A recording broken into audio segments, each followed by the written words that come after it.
Pranati TV को आपण मानक स्वागत।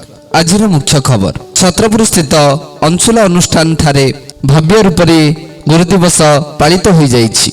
आज हूँ गुरु दिवस जी आम जीवन को अंधार को दूर करी आलोक देखाई थांती से होछि प्रकृत गुरु।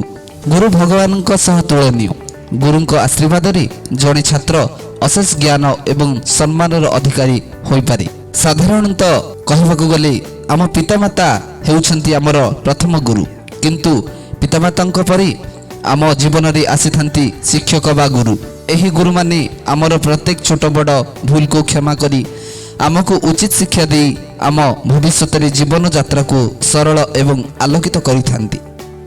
सेही गुरु माननकु सम्मान जणेबा सहित तांको सानिध्य लाभ पाई आमे प्रतिवर्ष ए गुरु दिवस पालन करि आसुछु।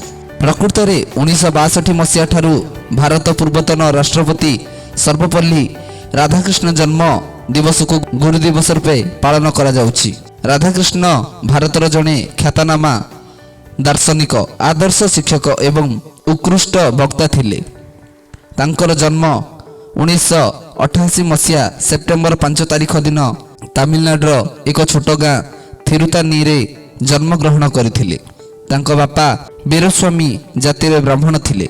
पूजा कर्मकर्माणी आदि करी जीविका अर्जन करुथिले। तांकर आर्थिक व्यवस्था आदौ भल नथिबा बेले बहुत कष्ट रे राधाकृष्ण तांकर प्राथमिक शिक्षा समाप्त करथिले। परवर्ती समय रे से गांधीजी संस्पर्श रे आसिले एवं अनेक कांग्रेस नेतांक सह परिचित हेले।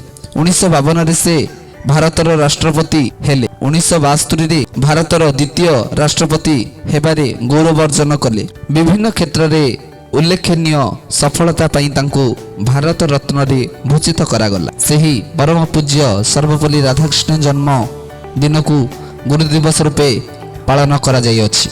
एही गुरु दिवस उपलक्षे उपस्थित प्रधान शिक्षक श्रीजुक्त बाउरीबंध पंडा, विद्याधर दास, जगदीश चंद्र पुलाई, अनिता दास, अमृता पाणिग्राही, समस्त शिक्षक शिक्षयित्रीगण और समस्त छात्री को नहीं ए गुरु दिवस पालन करा जायछि।